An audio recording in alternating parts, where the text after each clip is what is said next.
Right, hi, welcome to the channel. If you're new here, please like or subscribe. Don't worry, that's just the kids walking about, running about the place. If you like it, just either like or subscribe. That'll give me a motivation to keep going. If not, I'll end up just making videos for myself anyway. So I want to cover some of the what you call the old news, and I've never really covered news because I always like to put my own thoughts and ideas in, and I don't really pay attention to clickbait articles. Um, but when I was thinking about today and about the movement of the Snyder Cut thing that happened, but also the who was behind it, who destroyed it, and I know there's evidence out there pointing the finger, and I'll get to that in a minute. But first of all, I want to click on to this Forbes article that they did, because I know there's people out there that saying, "Oh, this is a bad thing for the cut to be released. It sets a bad precedent and stuff like that." So I'm totally against that, as I said in my previous videos. So here's one. Paul Tassier writes for Forbes. Yesterday, the unthinkable happened in the entertainment world. After years of fans attempting to manifest it into existence, it revealed that yes, the infamous Snyder Cut of Justice League will indeed be a real thing that is released next year on HBO Max. It's not coming to the UK though.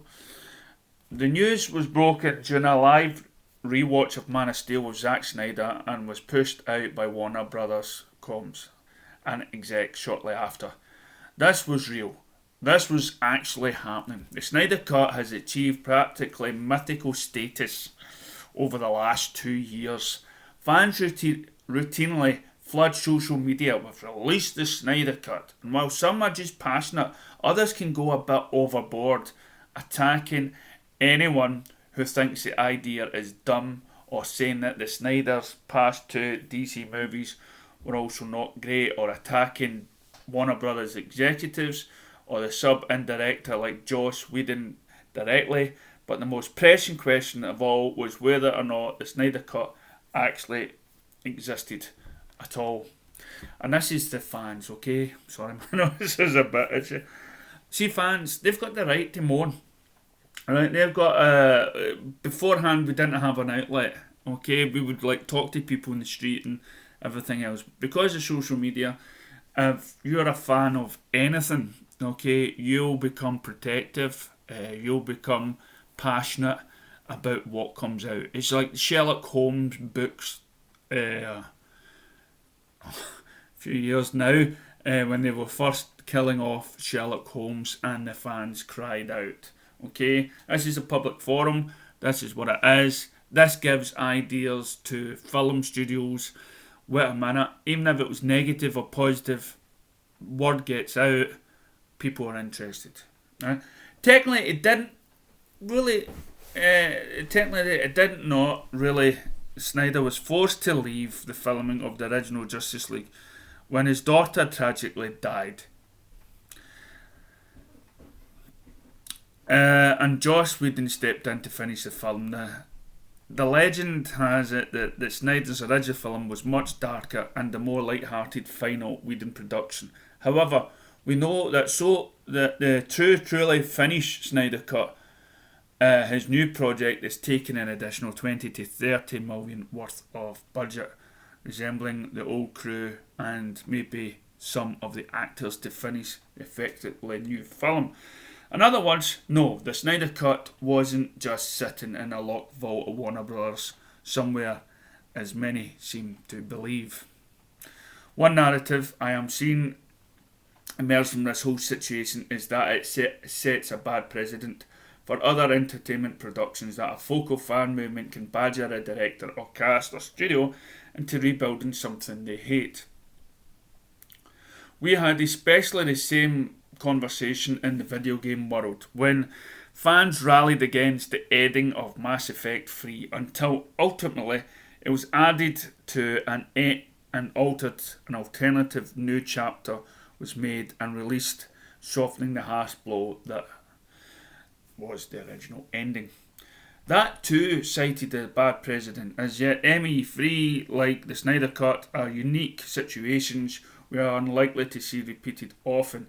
If ever, in either industry, I can't recall a single game changing an ending or even a major story element due to fan pressure in the years since Mass Effect 3. For development harassment is always an industry issue in other ways, and for the Snyder Cut, it's a different scenario. The main difference was the whole Snyder Cut concept was that it was encouraged and eventually led by Zack Snyder himself, who was really pushing for his own cut of the movie to be finished and released. Reading the story of how this came together, we can see that it was Snyder and his wife pitching Warner Brothers executives on how this could happen, and ultimately the reason this is happening is because Warner Brothers saw the obvious that all these hype invested fans could be leveraged into easy marketing for HBO Max, their upcoming streaming service. Some may subscribe now that when the service launches in a week ahead of Snyder Cut next year. Some may subscribe then, but the point is driving its subscription and interest, and this would never have happened if Warner Brothers had nothing to gain from it. This is a different than, say, Game of Thrones fans screaming at showrunners for a terrible finale and demanding that HBO refilm it in case for the main focus of the movement. Snyder was 100% for the idea and cheering it himself into reality. And real world circumstances created the situation in the first place, with Snyder's family tragically causing him to leave the original film. Again, all of these factors are something that will ever come together that often. I've also heard that this new inspired it. I'm not going to read anymore. It is a positive article, right? And I'll leave it into the subscription. But when it goes on to about how the studios was trying to look after Zack Snyder's interest in his family, we all know that's a lot of rubbish, okay? If Zack Snyder was left alone in the first place, if he was left alone in the first place, he would have already have shot majority of the film. He actually said in some recent interview that he wanted to stay on, and that finishing the film would have helped him through the process. Just like some people, and I know I did when my father died. I got back to work straight away. I didn't want to sit in the house. This was a guy who from day one got harassed by the studios. And as it said there, when fans get involved in a project, they become, the majority of the time, they make it better. Games of Thrones was rushed because they just wanted money, because the writers just wanted to jump on another board and then make a film. Okay? They did not have the fans' interest at heart. Okay? The studio was telling the makers to hold back, make it another season, and make it another season. And again, the author doesn't know his fans because he is pumping out books rather than ending the movie, and so his stuff is falling down. You have to respect the fans. You have to respect people that tune into a TV series in order for the makers of that TV series to carry on. If you do not make a good TV series, people will not tune in.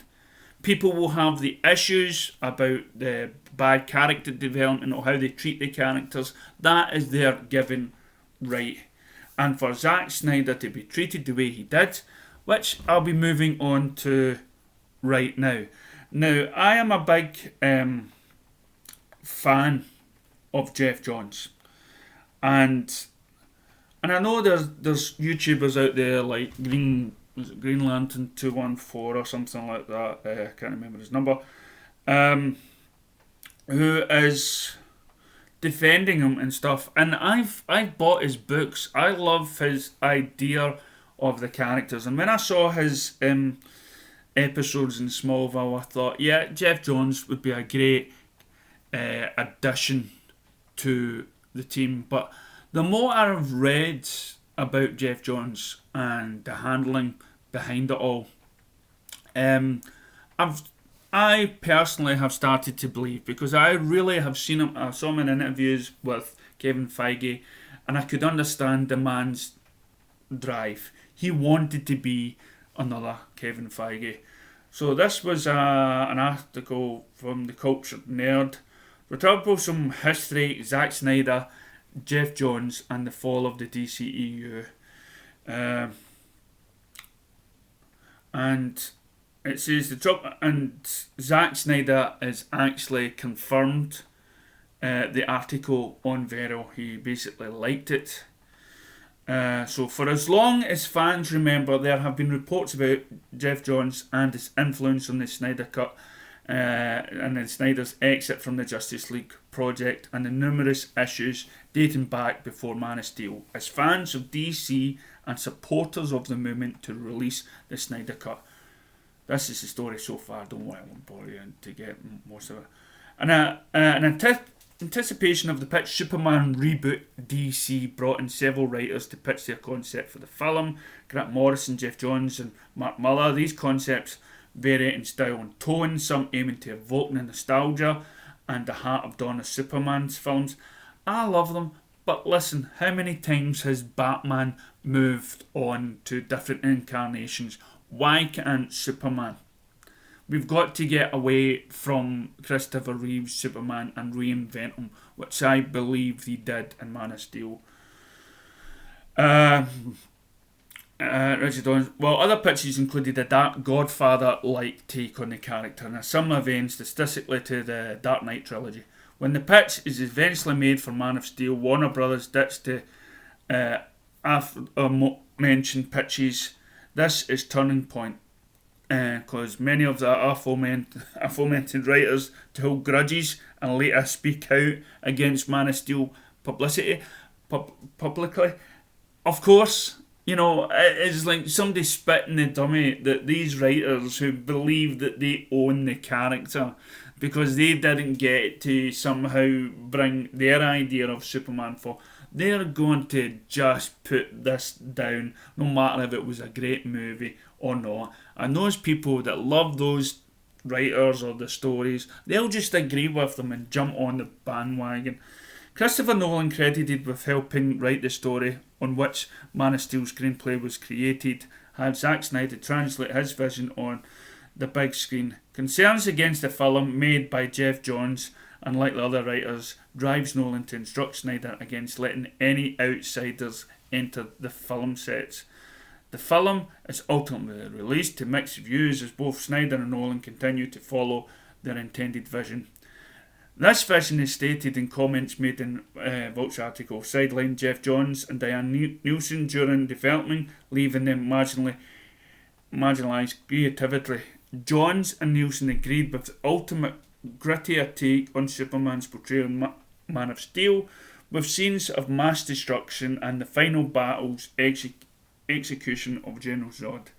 These decisions are what really annoyed Johns, who was concerned that there was not enough lightness or humour given into the character, as statements made in Vulture article highlighted that Geoff expressed his concerns, but that current management didn't care that much about what Geoff Johns thought. This adds to the already prevalent grudge held against the film and its team by Johns, and the film is released with DC Entertainment branding, but little of its creative input from Johns. Suicide Squad and its director David Ayer were some of the first to face the wrath in the studio meddling, led by Geoff Johns, as reportedly previously. Ayer's Suicide Cut and much potential stellar casting and some incredible interesting narrative dynamics that really set it apart from what comic book fan movies we're used to seeing. However, these potential successes fell victim to extreme amounts of meddling from Warner Brothers Studios and, you guessed it, Geoff Johns. following the poor reception of Batman v Superman: Dawn of Justice, rated badly almost across the board by long-time DC purists and critics alike. Studios panic. Panic inspired studios to no longer trust the creative vision of the directors, but opt instead for light-hearted humour in a way that contradicted the narrative and dynamic aspects of the film. Cue Geoff Johns. And it goes on, and again, I've put the link into the film because this is getting a bit of a long YouTube video. But listen, who am I to say? You've probably switched off by now. But it goes on and it details on Geoff Johns' involvement with the video. And for me personally, I believe the real cutting blow was the studio telling Zack to cut BVS down to 2 hours, taking out what was essentially major plot lines for the movie and giving Geoff Johns the upper hand to totally dismantle everything, to go behind Zack Snyder's back and just rewrite. So this bin. The last wee subject I want to talk about just now is what is to be expected in Zack Snyder's cut of the movie. What can we think of seeing in his movie? And to be honest, I don't want to speculate. Okay? Now, as many people now hopefully realised that the Snyder cut, which did exist, right, which was what was taking a picture of, that was what was in that. That was like the film that Zack Snyder managed to finish after Geoff Johns really tore it apart, right? So this Snyder cut was what was kind of made with Geoff Johns' interference and the studio's interference, right? So that would have been his film before he said, nah, I'm not happy with that. I've got a loyalty to my fans who like BVS. I am going to just walk away, deal with the family. I don't need this pressure anymore, okay? I've hung on as long as I could to finish this film. I'm going home with my family, where I, at least, I can be with them through this hard time, So that's what he does. But thanks to the fans out there, that we are not getting that film. Because that film, even though we fought for it, because anything was better than this. Yes, I bought it. I'm a DC fan. But because of Zack, because he was with the fans from day one, because he was inspiring us to fight for more, to keep fighting, to keep going up, that gave him that sort of backbone. Not that he didn't have a backbone, but it gave him that much more strength to go into the office and say, I told you about this film. I told you it was rubbish. I had the film scenes. Maybe that scene with Superman does that. Isn't in Zack's vision. Because he did post an image saying he's yet to rise. So is Superman actually in Zack Snyder's Justice League? Because do you remember the time when people used to say, oh my god, I don't want to watch Justice League because Superman's in it and Superman's dead? The same sort of reaction happened when the comics came out. But let's just say, for instance, he's not. And I don't want to speculate what's in Snyder's vision, because we will not know for definite what we can surmise.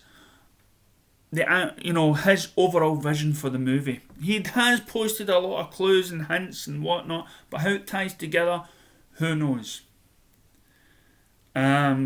So I don't want to even speculate. I mean, this talks about a black suit. How they would do that, no idea. So I want to leave it all as a complete surprise. The more I talk about it, the more hype I will get, and I don't want to get to that level. I want to be as surprised as I can be seeing this film.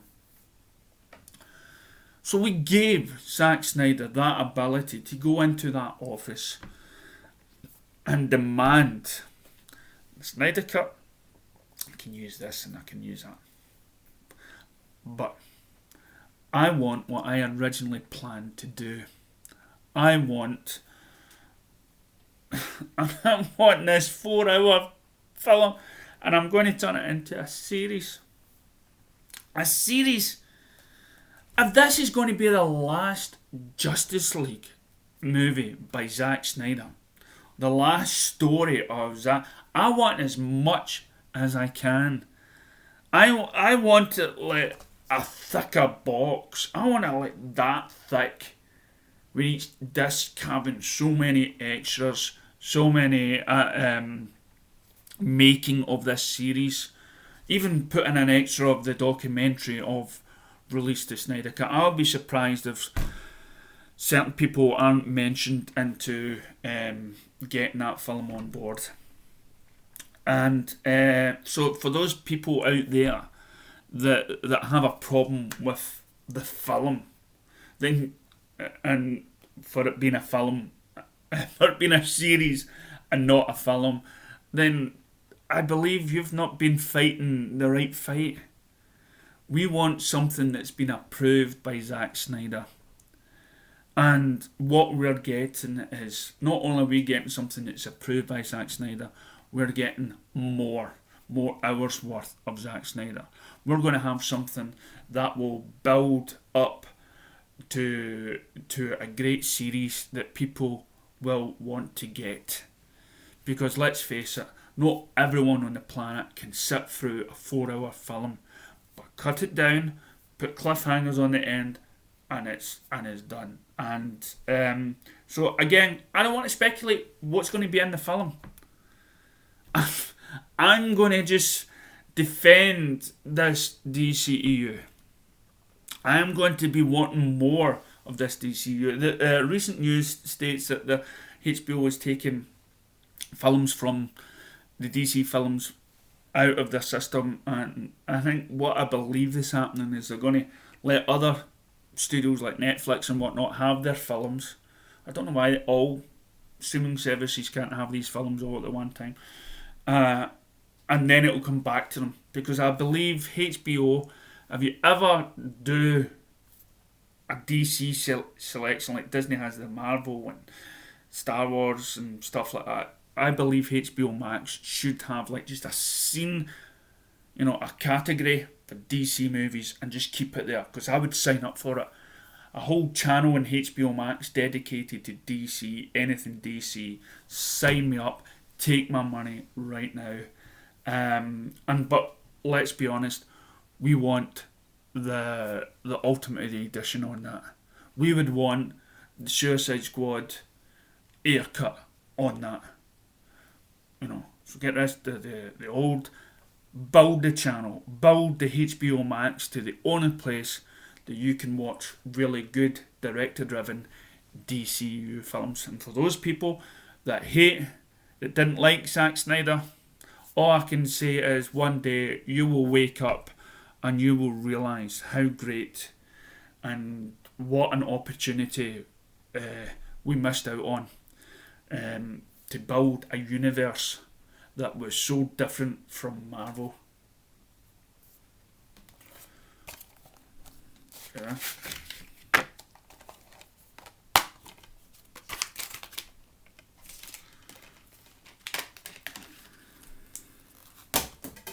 But let's go, Zack.